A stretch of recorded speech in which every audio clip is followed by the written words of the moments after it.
Mahadeva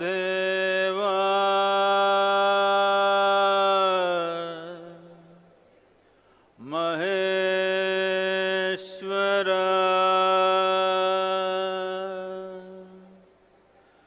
Bhairava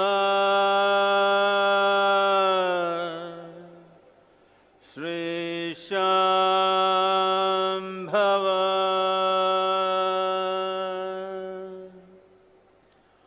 Mahadeva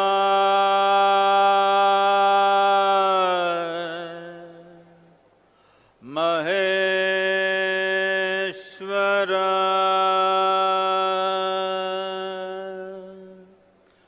Bhairava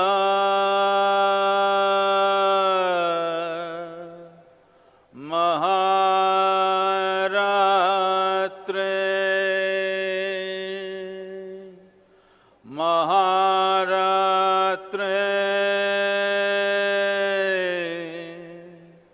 Maharatre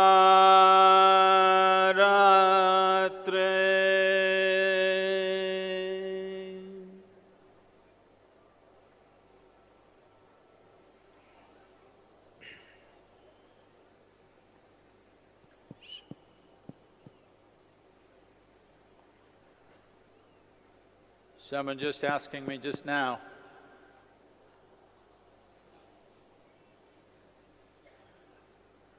Sadhguru, I came to your inner engineering program. It was so logically perfect. But today what happened to you? What is all this Shiva about?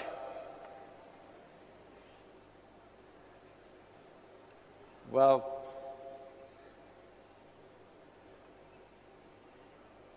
logic, human logic, is on many different levels.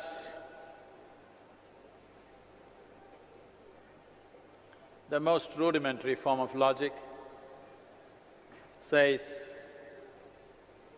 A can only be A, B can only be B, A cannot be B, B cannot be A.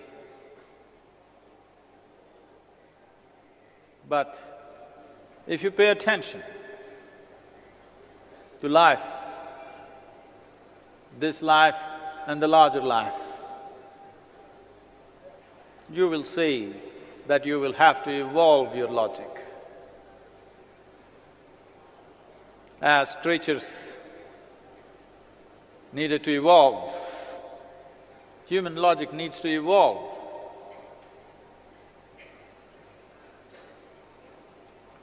To go back to the fundamental or rudimentary logic of A is A, B is B, A cannot be B and B cannot be A.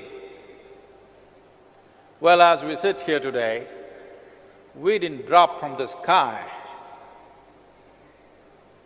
I hope all of you were normal birth for your mothers. Hello? So because a man and woman came together, here we are. Now that you sit here, either as a man or a woman, does not mean that you are just made of your father or your mother. Both of them exist within you. So, you are AB. The simple rudimentary logic doesn't work with the life that we are.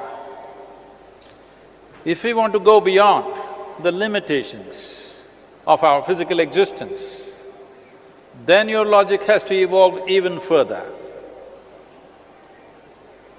In the sense,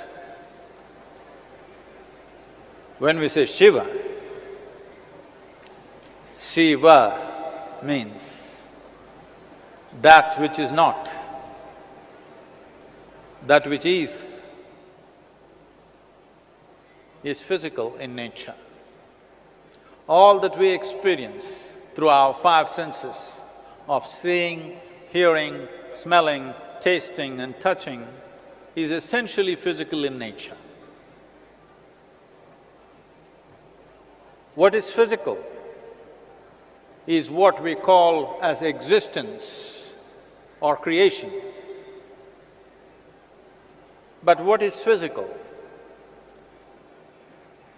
is very, very limited or literally minuscule in this existence. Today scientists are saying over 99.9% of an atom is empty space, that which is not Shiva. Over 99% of the very cosmos is nothingness or emptiness. If you look up in the sky,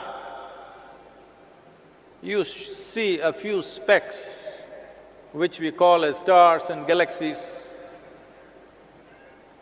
but the large part of cosmos is sheer emptiness. This dimension, which holds the existence in its lap, today they are trying to find an appropriate term, so they're calling it dark energy, dark mass, things like that, but essentially non-physical in nature, that means that which is not. So that which does not exist, physically as we know existence, but which is the very basis of existence, we call this Shiva. The limitless nothingness is referred to as Shiva. But a yogi, the Adi yogi, the only yogi, the rest of the yogis are just sidekicks.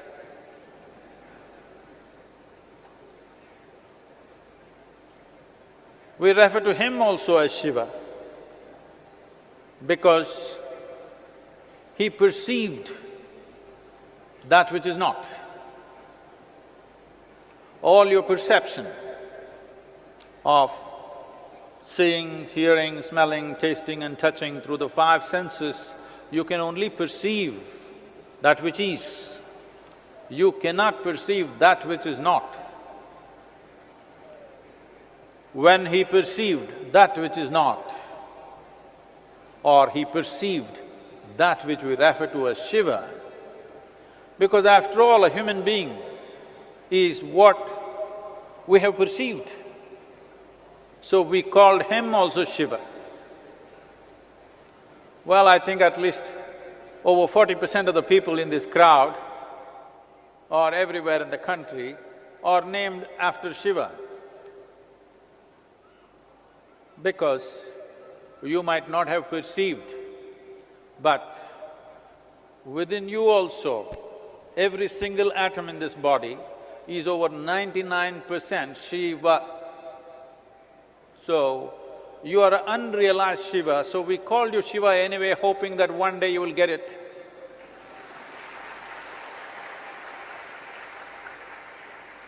Now you can call your dog also Shiva, because he is also made of the same stuff. In fact, I have a dog who's called Kala. Very fierce, this high. No, he's only this much.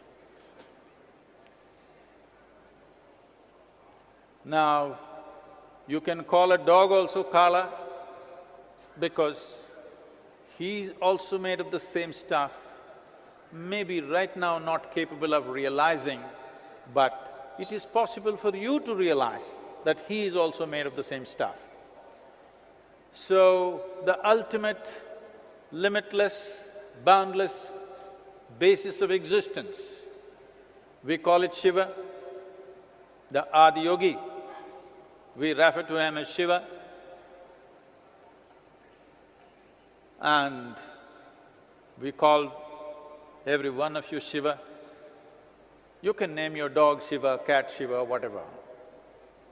Or you can look at a tree and say Shiva, you can look at a rock and say Shiva, you can look at the mountain and say Shiva, you can look at the empty sky and say Shiva, because that which is not is the maximum presence in everything in this existence.